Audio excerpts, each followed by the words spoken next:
नमस्कार दोस्तों, मेरा नाम राजेश बब्बर है। आज मैं आपको भृगु नाड़ी की बहुत ही एडवांस टेक्निक यहाँ पे बताने जा रहा हूँ।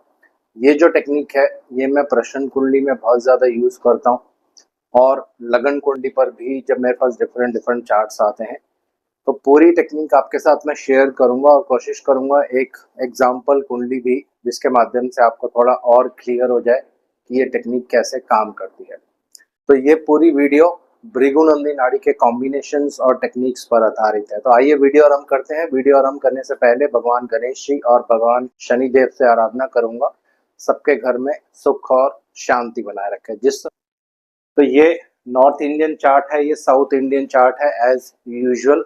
तो शुरू करने से पहले कुछ बेसिक इंफॉर्मेशन भृगुनंदी नाड़ी के प्लैनेट्स के बारे में। तो शुरू करने से पहले कुछ बेसिक इंफॉर्मेशन। तो पहले बात करते हैं बृहस्पति के बारे में। जैसे कि हर 2-3 वीडियोस में मैं आपको बता चुका हूँ, बृहस्पति को जीव कारक कहते हैं। यानी मैं, आप, जितने भी जीव इस दुनिया में हैं इनको बृहस्पति रिप्रेजेंट करते हैं भृगुनंदी नाड़ी टेक्निक्स के अकॉर्डिंग। वैदिक में बृहस्पति देव को गुरु भी कहते हैं, तो यहाँ भी भृगुनंदी नाड़ी में भी इनको गुरु भी कहा जाता है, लेकिन ज्यादा इंपॉर्टेंस एज अ जीव कारक इनको दिया जाता है। दूसरा, एक बहुत ही महत्वपूर्ण प्लैनेट है मंगल देव। मंगल देव को बहुत सारे कारकत्व दिए हैं, हस्बैंड है, ब्रदर है, और उसके बाद गुस्सा है, हीट है, बहुत सारे कारकत्व दिए हैं, जमीन है, लैंड है, प्रॉपर्टी है, ठीक है।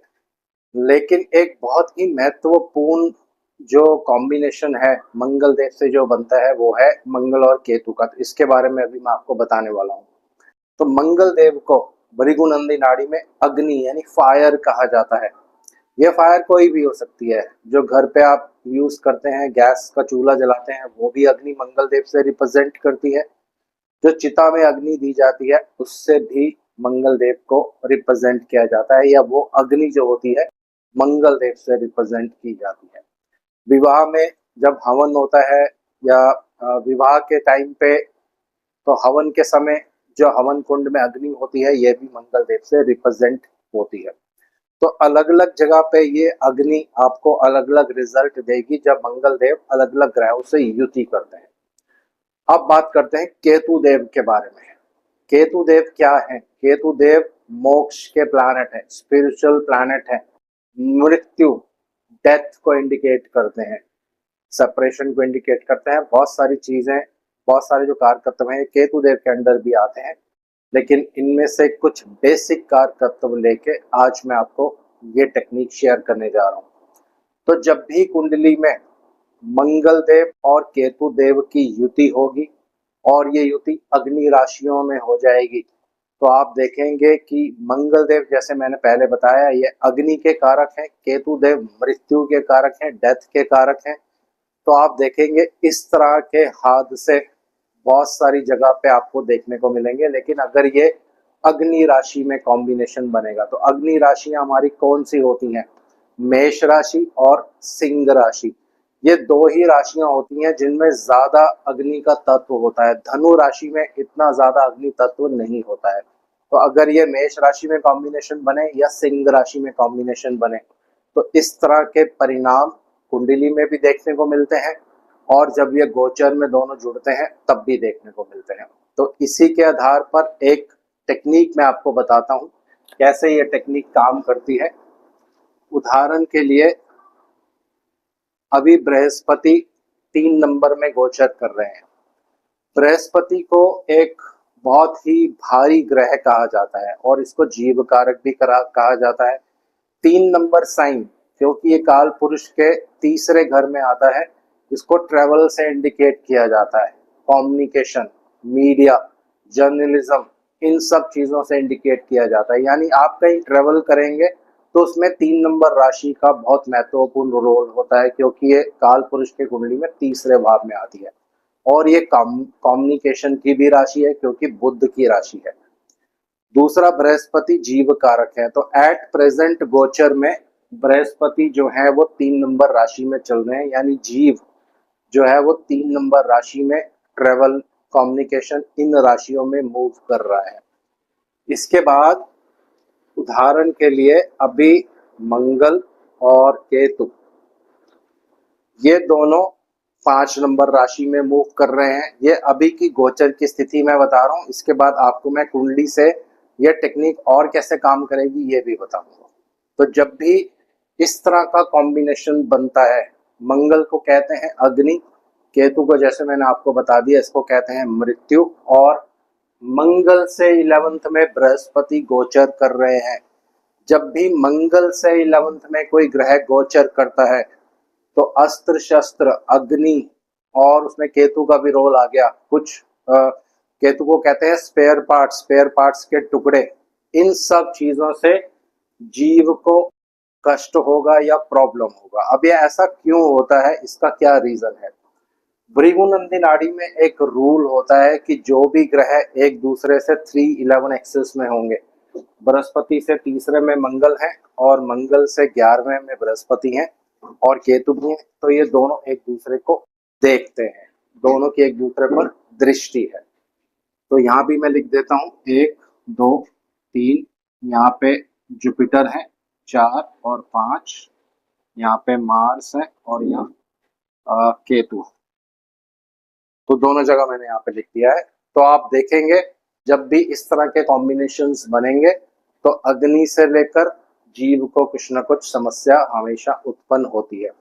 ये एक टेक्निक हो गई। अब इस टेक्निक का दूसरा पार्ट, उसको मैं आपको बताता हूँ कि ये कैसे काम करता है। यहाँ पे बृहस्पति की हमें जरूरत नहीं पड़ेगी और यहाँ पे मैं राशि भी नहीं लूंगा।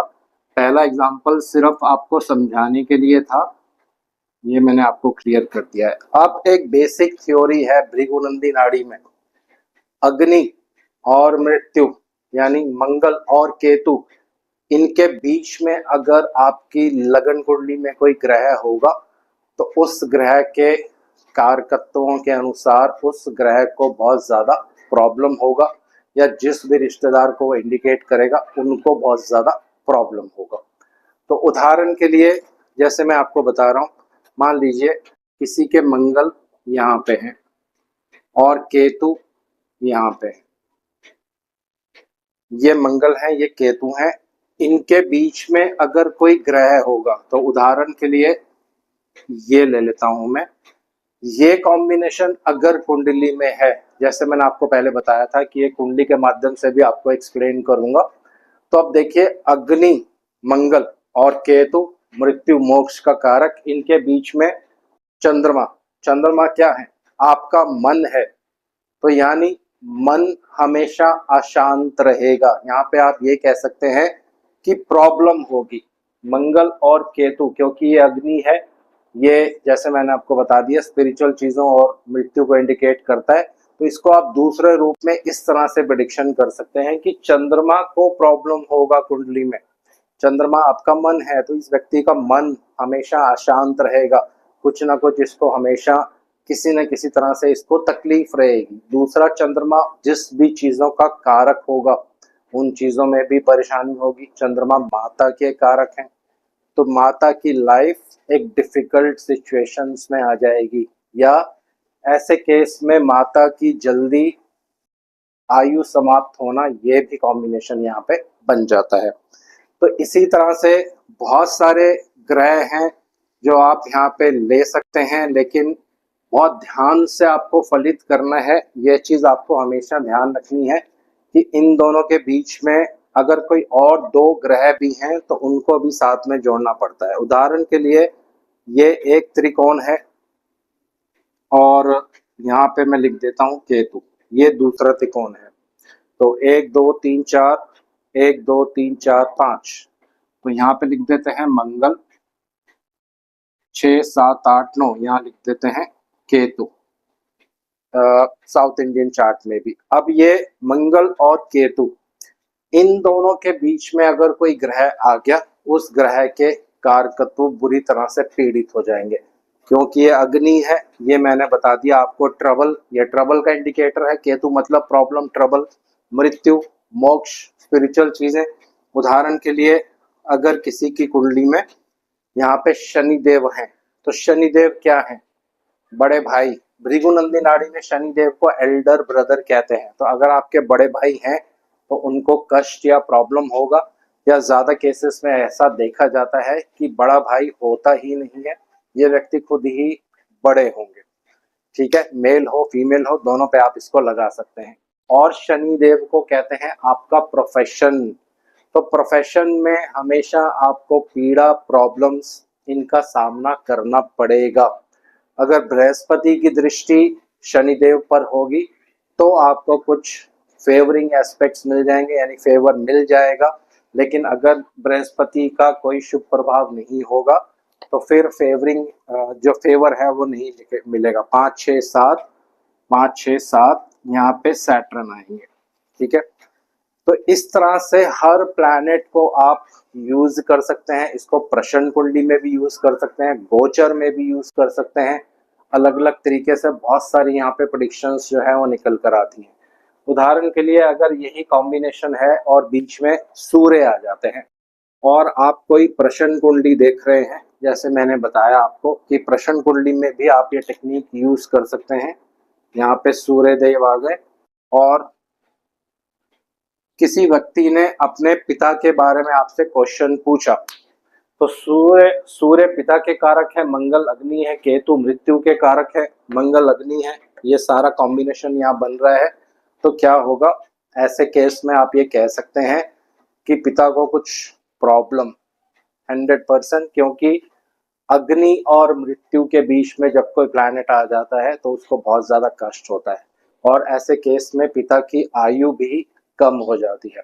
सब्जेक्ट टू कंडीशंस मैं फिर से ये बता रहा हूँ, अगर बृहस्पति की दृष्टि सूर्य देव पर होगी तो फिर फेवरिंग एस्पेक्ट्स यानी बचाव का रास्ता, बृहस्पति एक शुभ ग्रह है, जहाँ पे दृष्टि डालते हैं वहां पे बचाव करते हैं। तो यहाँ पे फिर ये सेविंग फैक्टर है। अगर ये चीज नहीं होगी तो आप देख सकते हैं, अपनी अपनी कुंडलियां खोल के देखिए, अगर मंगल और केतु के बीच में कोई ग्रह आ रहा है तो उस ग्रह को सदा पीड़ा होती है। उस ग्रह की आपको रेमेडीज करनी चाहिए, उस ग्रह को स्ट्रॉन्ग करना चाहिए, मंगल केतु को शांत करना चाहिए। ये डिपेंड करता है कि प्रोग्रेशन शनिदेव और गुरुदेव का कहाँ पे चल रहा है। लेकिन ये अपने आप में बहुत ही सुंदर टेक्निक है भृगुनंदी नाड़ी की।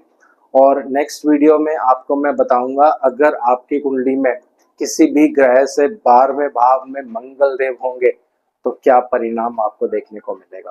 तो आज इस वीडियो को यहीं विराम दे रहा हूँ। आशा करता हूँ सब कुशल मंगल होंगे। भगवान शनिदेव से आराधना करूंगा, सबके घर में सुख और शांति बनाए रखें। जय शनिदेव।